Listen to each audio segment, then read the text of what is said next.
There's a big shift happening in Australia right now, a 27% increase in folks moving from cities to a rural lifestyle, and a good proportion of those are looking for an off-grid alternative. When you look at the state of the world these days, it's not hard to imagine why, but where do you even start? We started our off-grid homestead almost 2 years ago, and in that time we've discovered 3 systems that should be top of the list when you are considering going off-grid. So in today's video, we're going to be going through the systems of food, power and water to get you started. Hey, I'm Regan and welcome to Rustic Spirits Homestead. If you're new here, welcome, and if you're one of our regulars on the channel, this will be a little bit of a different video to the usual day in the life vlog style content we've been making. I wanted to do a video about the top 3 critical off-grid systems that you should implement on your homestead or rural setup. And I know there's so much more we could cover, like shelter, community, security, resources, but these 3 were the first that we focused on when we set up our homestead almost 2 years ago. And I think they're the most critical, and I'm going to tell you why as we go.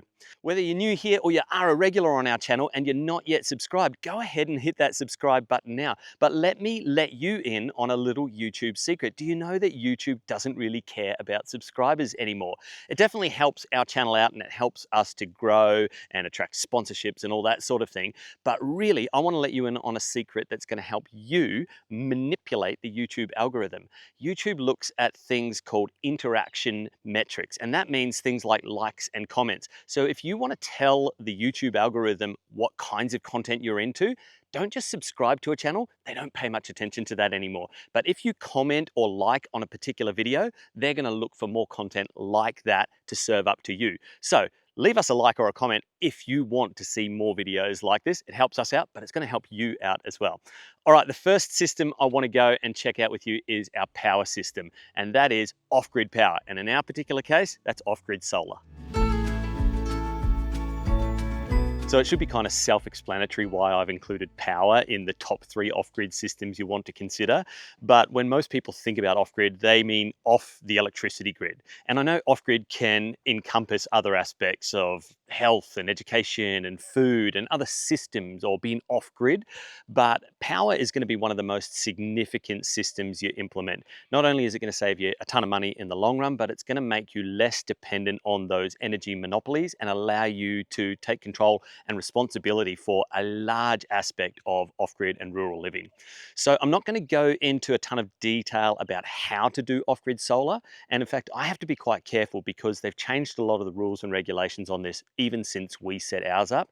And so I know you've always needed an electrician to do the mains electrical work, but now there's all sorts of certifications and compliance for even the solar side of things. So look up the rules for your area, and that's not what this video is going to be about. If you want more videos like that, we've done some in the past on our channel, but what I really wanted to focus on in this video is kind of what it means to spec up a system, to look at the components and look at all of the considerations of getting ready for off-grid power on your property. So the first is actually going to be about positioning. Now, where our solar setup is, that's our panels and our shed with all the gear in it, which I'll take you up to in a minute, is about 50 meters away from where our home and our sheds are. And actually we had to kind of do a unique setup because we've got 2 families on site, and one's 50 meters in that direction and one's 50 meters in that direction. We didn't want to be living in each other's pockets, but it meant putting the power right in the middle, because one of the considerations is how much it's going to cost you to run that mains power line from your setup to your home and sheds. And for us, a 50 meter run that way and then a 50 meter run that way was $1,000 just for the cable alone.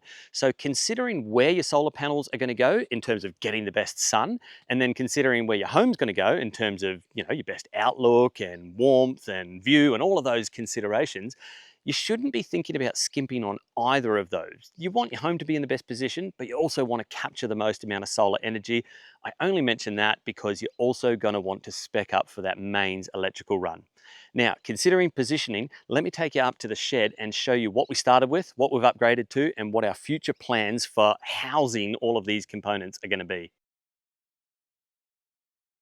So behind me is the little shed that we started in. Now I'm within a larger shed, or a carport that we put up over that. That was a little kit shed that we got from Bunnings. I think it's called a wheelie bin shed, or whatever the next one up from that is. It was kind of cheap, like $350. And to be honest, it let us down almost straight away. It had enough room to house all the components. As you can see, all our Victron gear there. Our batteries are sitting down the bottom, kind of elevated off the ground. It was able to fit it all. Working in that space to wire it up was a real pain in the bum, but it heated up almost straight away. We got set up in around about February, March. We went through winter, no problems at all. As we headed into spring and summer, we knew that wasn't going to last. So we popped this carport up over the whole lot, and that definitely solved our heat problems, but I would have done this from the get-go. Our future upgrade is going to be, we're actually going to skin this carport outside and in. So we're going to color bond the outside of it, we're going to insulate, and then we're going to do some plywood paneling on the inside that we can mount all our gear to. So I point that out to say, whatever size shed or facility you're thinking of putting it in, think bigger. You're going to want room to move. I've already done upgrades to this system since installing it almost 2 years ago, and having room to work in there would just be a whole lot nicer, but also being able to climate control it. So if we box this in, we might even put an AC unit in here. It likes about 20 to 25 degrees. I know things like the batteries are rated up to 50 degrees Celsius, but really that 20 to 25 degrees is going to be optimum for preserving all your gear.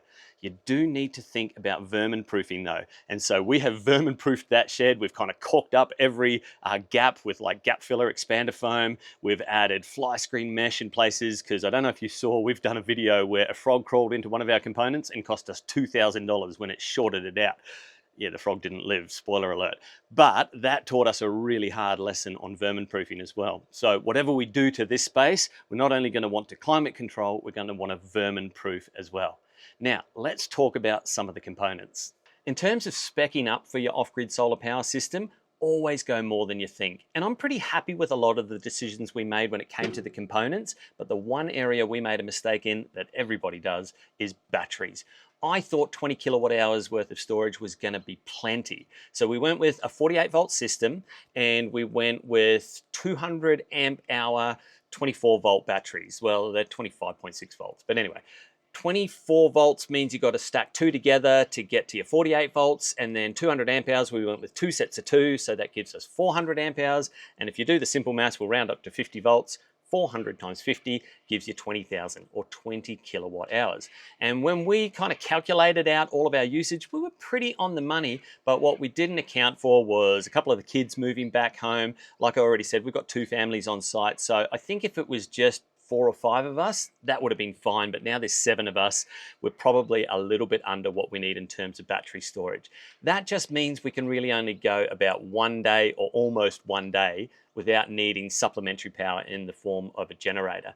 Now, we've swapped out our generator because we've been working with one of our channel partners, Bluetti, on a number of their different units, and one of the main units we use here on the property is the Apex 300 with an expansion battery, and that unit has become like our generator. It sits there on its own with its own set of solar panels, just trickle charging itself up, and then when or if we need extra power, I'm able to dump from it back into our main system like I would with a generator. So that's been really useful.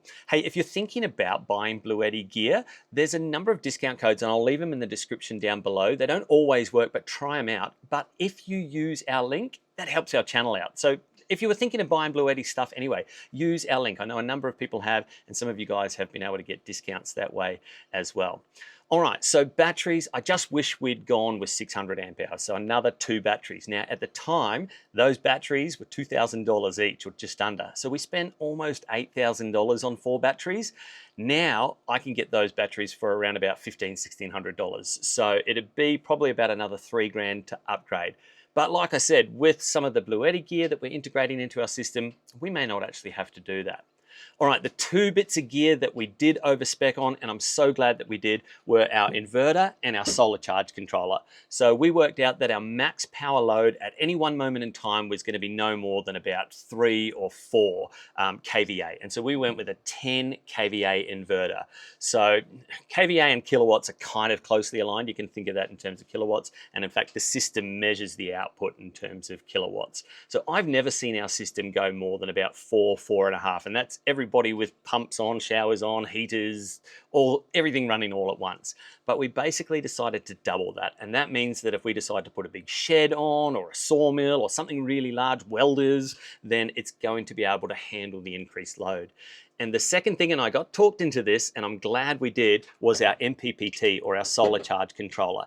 And that just meant that we're going to be able to add in a whole heap more solar panels as we want to. And in fact, we already did that.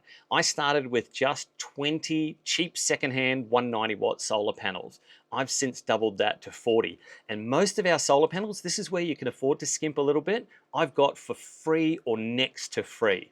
And so our next upgrade is actually going to be looking at upgrading from those very old 190 watt solar panels to maybe some 270 watt solar panels, because they're coming right down. As people are ripping those old systems off their roofs, you can find them on Gumtree and Marketplace and get them for real cheap, or sometimes even free. So a large solar charge controller, this is a 450-100, so it can take 450 volts times 2, because it's got 2 strings or 2 arrays in, and it can output 100 amps, which is just huge. And that has allowed for a whole lot of future expansion. So when it comes to speccing up your gear, think future expansion. That's solar power. And like I said, it's not the technical nuts and bolts and details of the system. I've done other videos on that. And in fact, I'll recommend down in the description a couple of other channels that I studied when we were learning how to put all this together. I spent a good month studying all this because it's a huge investment, but over time, because most of this gear is going to last 10 years plus, it's going to save us a ton of money, and it makes us completely dependent. Well, we don't have a choice. The nearest power line is 1 kilometer in that direction. Okay, that's power. Next system is food, and I'm going to tell you why. The next critical off-grid system I want to talk to you about is food. And it might not be totally obvious why this belongs in the top 3, but the reason is because if you're going to be developing and implementing your own food security systems, like an orchard or a garden for produce, then it has one of the longest on-ramps. You're going to be a good 12 to 24 months before you're doing any sort of meaningful harvest from your own property. So the sooner you start, the sooner that first harvest comes along. Now, when it comes to developing a food system, it's not about actually getting plants in the ground at first, it's about the state of your ground, or your soil more specifically. We started our gardens out here on day 1, and by that I didn't mean we shaped up garden beds or we cleared an area or we even planted a plant.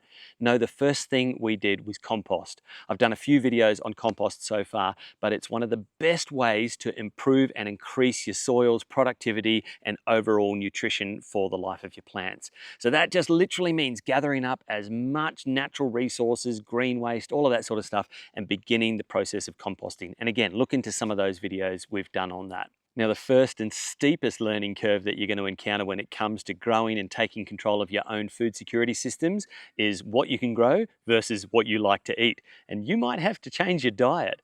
Now, it's what you can grow in terms of your skills, but it's also what you can grow in terms of your climate. You can always change your skills, but you can't easily change your climate. And we've had to make some adaptations. We learned to garden in a subtropical region. We've been gardening for 10 years and have got plenty of skills and can grow lots of different types of plants. But the things that we were able to grow in a subtropical region have totally changed for us out here in this temperate, semi-arid region. And so learning what grows in your area is going to be critically important, and then learning how to eat from your own garden is a huge challenge. And then the one resource you're going to have to come to grips with in terms of your gardens and your orchard almost straight away is going to be your water system. Your gardens depend on it, and we've run into all sorts of issues out here with water salinity and with evaporation, irrigation systems that we used to know that don't work so well out here. So we're still tweaking and changing our setup.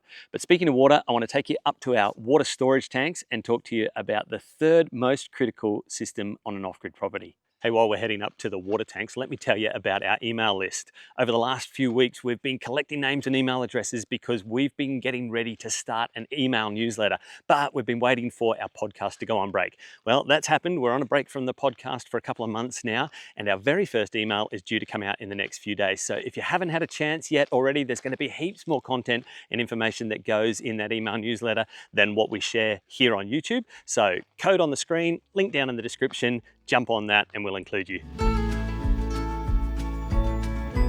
The third critical off-grid system I want to talk to you about is, of course, water. Water is the lifeblood for your off-grid property. You as the humans need it to drink, to bathe in, to wash with, but your animals need it, your livestock needs it, your gardens need it, your landscape needs it. So water is an all-important resource. So I want to talk to you about 3 ways that you collect water and then 2 ways that you manage water on an off-grid property. The first in terms of water harvesting is the obvious rooftop and rainwater tank. Now we're not actually doing that out here because all of our infrastructure is based on shipping containers and we're yet to put other roofs over the top of them, although that's a project upcoming for our tiny home this spring. So that's going to be a fairly quick and easy way to get water if you've already got a sloped roof and a tank. You're collecting water, you're collecting it really efficiently and straight into a tank. Now, the other way that you can collect water based on rainfall is, of course, dams. And if you're lucky enough, like we were, to move onto a property that already has a dam or 2, then this is already sorted for you. Our 150-acre property already had 2 massive dams with a total of about 5 million litres worth of storage capacity. Now, the upside of a dam is massive water storage capacity, but the downside is you're at the mercy of nature. Rainfall to fill it up and then evaporation stealing it from you. So we're at about 2 million litres worth of water in our dams at the moment because it's been a really low rainfall year. We only use about 2,000 litres worth of water a day across the 7 people, gardens, animals and everything else that are using it. So that's about 1,000 days, right? But at the height of summer, if there was nothing on the surface of the dam, we were losing about 40,000 litres of water a day to evaporation. That's about 8 millimetres off the surface of our dam every single day. Fortunately, as our dams have decreased in volume, our lily coverage has gone further and further into the centre, and that's really helping to prevent evaporation. So we might only be losing maybe about 10,000 litres of water a day. Still, that's huge. That means that we don't have an entire year's worth of water ahead of us, and we're really hoping for rain. So because we don't want to just hope for rain, our third system is bore water or well water. The one tip I'll give you about bore water is that you should talk to locals and neighbours, especially if they're close to your property and they've got a bore themselves. If we had, we would have discovered the salinity issues that are in the ground beneath us. We thought we were doing the right thing. When we found water at 40 metres, we went to 100 metres just to be safe. And yet we've still got enough of a salinity problem that it's made our water largely unusable. We can drink it because we can filter most of it out, which is unusual for salt. Normally you can't filter it out, not by traditional typical filtration methods, but there's still enough salt content in there that it's made it unusable for our gardening activities, and I don't want to give it to my livestock either. So we are relying on rainwater, and that is our dam water. If we just talk to a few neighbours, our neighbour right next door, for example, like 400 metres away, has a bore at 150 metres depth, totally drinkable, non-salty water. So that's just a lesson learned on our part. You can't re-drill a bore easily, so will we put a second one down? I don't know. At $100 a metre, it'll be an expensive exercise, but it might become worth it because it really is a backup source of water for us. We are looking into expensive filtration methods like reverse osmosis, and we're weighing that up against drilling another bore, for example. Reverse osmosis is costly and it wastes a lot of water, but it might work out cheaper than putting another bore on the property. So a great source of water, but do your homework and talk to experts. I mean, we did, but even then, we ran into salt problems. And then the 2 systems you're going to need to manage your off-grid water is 1, how you're going to move it around the property, and 2, how you're going to store it. Well, storing it is fairly obvious, right? You've got either tanks or you've got your dams. Now, we've done both. Our dams, like I said, can hold 5 million litres worth of water, and yes, you're battling evaporation, but as long as you've got a constant supply of rain, you shouldn't really notice it. On a dry year like this year, we do notice it. And so tanks are important, but they're limited. Our dams hold millions of litres. These 2 tanks hold only 40,000 litres. For us, that's around about 2 to 3 weeks worth of water. But it means we can store water up the hill, which means we can gravity feed it down to our systems. So that's important because number 1, we're not always using an electric pump and using our solar power system to move water around the place. But also we're feeding our water down to our pumps that supply our sheds, our home, our gardens, etc. So that's water storage, but then there's moving water around your property, and that's going to involve pipework and pumps. And one piece of advice that I will give you that I'm glad we did is to talk to the local experts. We've got a local rural store and a local pump and irrigation specialist, and we talked their ears off, both of them. And they were happy to. In fact, they even helped us design our system, and we purchased our tanks and a lot of the pipework through them. Just to give you an idea, the pipework to bring water up 150 metres to our poly tanks and those 2 5,000 gallon tanks tanks cost us around about $6,000. But talking to the experts means that you won't make any mistakes when you're installing a costly system like this. Speaking of, the great thing about rural water or off-grid water is you're allowed to do a lot of this yourselves. Until you're connected to domestic supply, so your home, your tiny home, your cottage, whatever, a lot of the plumbing work, say between your dam and your tanks, or between your tanks and your water troughs and your gardens, you're allowed to do yourself. Now again, check me on that. I'm not a legal expert, but you are allowed to DIY rural water. It's when it comes to domestic supply that you've got to get someone certified to do that part of it for you. But there's a lot you can do yourself. And again, I've made heaps of videos on some of the plumbing works that we've done throughout this property.